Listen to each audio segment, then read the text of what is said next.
Hello crafters, welcome to Creative Home with G and today's video. This week I'm going to have a beaded Christmas ornament series.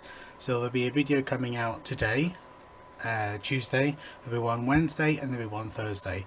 And there'll be a beaded style farmhouse rustic kind of ornament each day that I just mentioned. I'm going to be using some of this Oasis floral wire. Now this is from Hobbycraft. It's hobby wire, it's green, 25 gauge, 30 centimeters by 1000 millimeter, 1 millimeter would that be? Yeah. So it's 12 inches long, and we are going to making a wreath with these, so like a beaded wreath. Now, I know these are not, new, but I really want to do, not this year, because I've already got my themes already decided, but I really do want to increase my rustic ornaments, because I really want to do another kind of, I did a woodland rustic Christmas a few years ago, so I want to increase my supply of ornaments. So as you can see, I've just kind of bent that while I was nagging. Apologise crafters, I've just bent excuse me, I've just bent the wire to a general wreath form, and I'm going to use my bull nose, I think these are called, or my round nose pliers, and I'm going to just bend and curl one end, not not over and over and over and over and over, just a few times, like 3 times. So it gives me that then gives me gives me a place for my beads to stop. Now these beads I got from Amazon. I'll have them linked below. I got, I think it was like 300 for £8 assorted sizes, from really tiny to about ½ inch. Now you could do these in any size you wish. You could spray paint them white. You could paint some green and do wood and green, wood and green. They're really, the ideas really are endless. But I'm just alternating between the two sizes.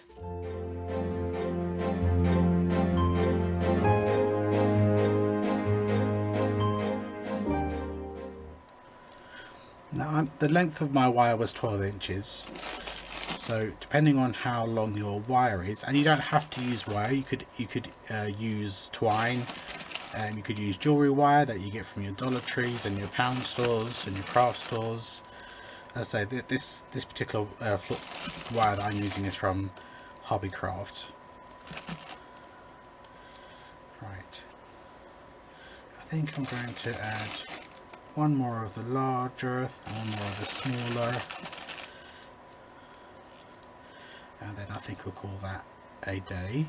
So I'm going to poke this into the loop, and I'm going to bend it down and curl it up. That seals my loop, or my wreath I should say, and it will give me an area in which to put my twine. Now I've just got some standard twine. You can get this in Poundland, in your dollar stores, and I'm going to do a slip knot. So I'm going to tie a knot at one end, and then where we have this, let me just close that properly. Where's my other pliers? Okay, and then using this, I want this part to be what I hang on. So if I put that through there, that becomes what I hang, but so I don't want that. So I'm going to have that on this in my left hand, and the loop on my right, and then I'm going to pass the loop through the knotted part. That means that when I push it through, the knot goes to the bottom, and I have a full hanging.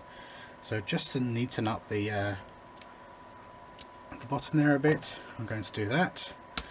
And of course you could just stop there, but I am going to add a bit of greenery and some berries, because as much as I like them just like that, I do think they need a bit of elevation.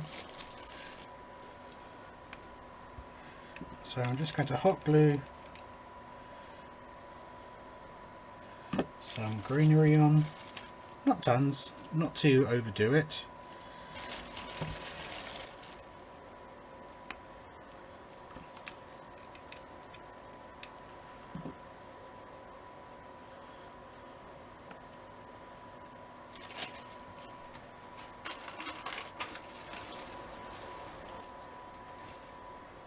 and using some pip berries. Now I got this pip berry from Amazon. I think I got a length of about, gosh, it was a lot for really cheap. So I'll leave that link. I'll have that linked below as well. So I'm just going to cut off some of these berries, make them into stems, and we'll hot glue those on. And I need some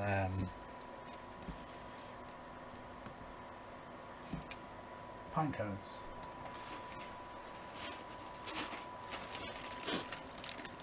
A couple of pine cones.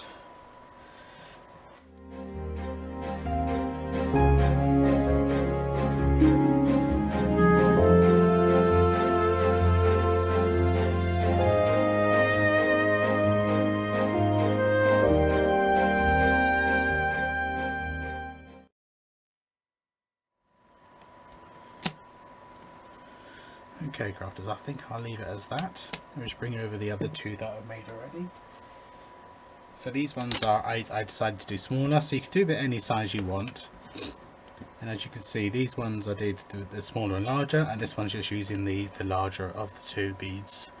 So really simple, and quite eye-catching, I think. Now you definitely could, if you didn't want this colour here, then you could stain them. Actually, what I might do is I might stain some beads and make a couple in the darker, and I'm going to submerge them in some coffee, and I'll insert some footage here. Okay, crafters, so I've got my coffee granules here, so I'm going to put some coffee granules in this bowl. You can probably hear the kettle boiling,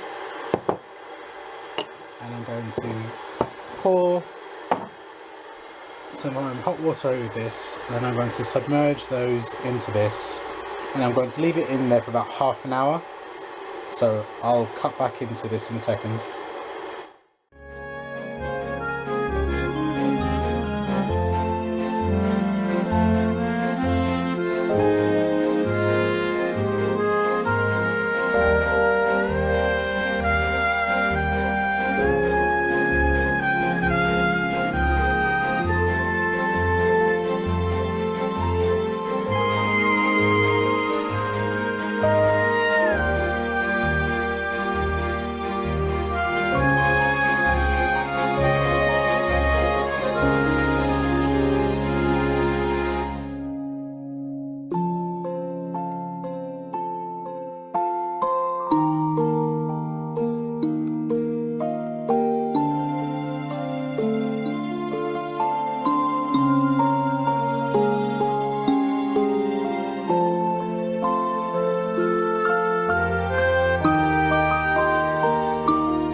And there we go, crafters, they are darker than they were. So I will make the ornaments and you'll see them in a second. Okay, crafters, so here is the end result using the the coffee dyed beads. Now these are the coffee dyed beads and this is their original colour. So as you can see, they really did take on a nice kind of honey colour. So I'm really happy with the way that they turned out. Thank you very much for joining me today, and I'll be back tomorrow with some more beaded Christmas ornament decorations. Take care, and I'll see you tomorrow.